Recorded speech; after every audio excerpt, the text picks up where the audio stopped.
भगवान बुद्ध का अंतिम समय निकट आ गया था।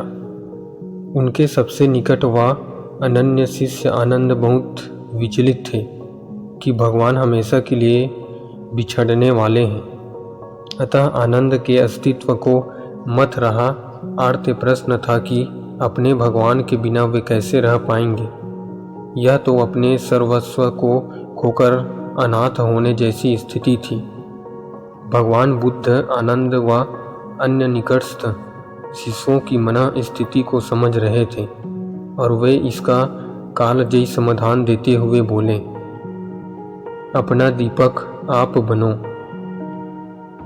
इस संदेश को पाकर आनंद कुछ आश्वस्त हुए।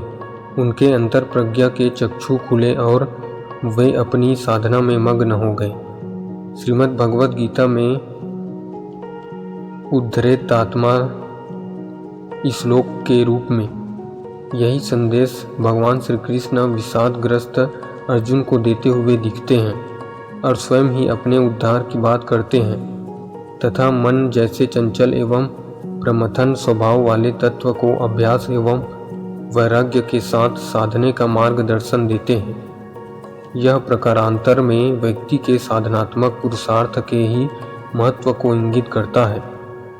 किसी ने बहुत सही कहा है कि करोड़ों बुद्ध, ईसा और भगवान के अवतार भी कुछ नहीं कर सकते जब तक कि व्यक्ति स्वयं कमर कसकर अपने उद्धार के लिए कटिबद्ध नहीं हो जाता।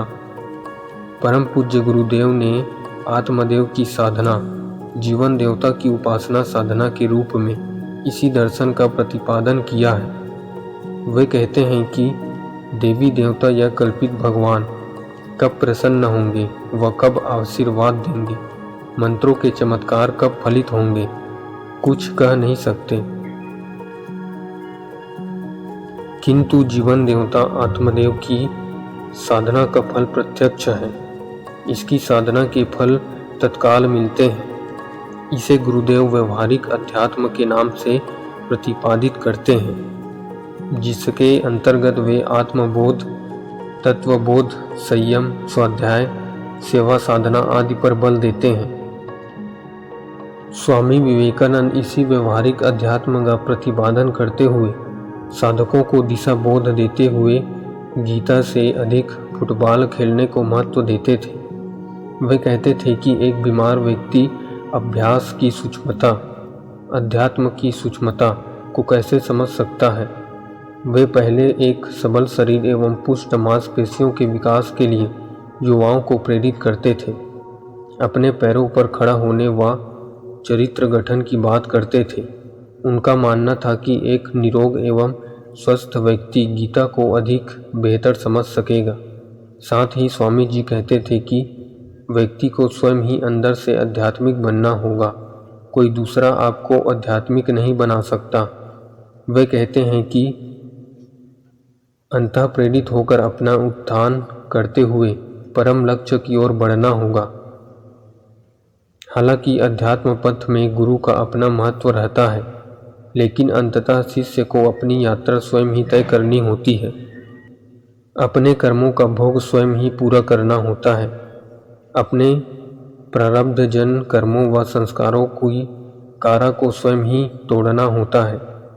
गुरु एक संबल, एक मार्गदर्शन व प्रेरणा के रूप में पथ में रहता है। कोई सोचे कि उसके कंधों पर चढ़कर अध्यात्म पथ, जीवन की वैतरणी को हम पार कर लेंगे, तो वह एक भूल सिद्ध होती है। भगवान बुद्ध के अपदीपो भव के अंतिम संदेश में आध्यात्मिक जीवन के इसी परम सत्य का भाव निहित है, जिसके आधार पर हर नैष्ठिक साधक अपने प्रचंड पुरुषार्थ के आधार पर अपनी नियति को गढ़ता है। वर्तमान के हर पल का सदुपयोग करते हुए अपने भविष्य को संवारता है। यही जीवन का राजमार्ग है। इसका कोई शॉर्टकट नहीं है। आज के लिए बस इतना ही। अगर जानकारी अच्छी लगी हो तो वीडियो को लाइक, शेयर और सब्सक्राइब कर सकते हैं।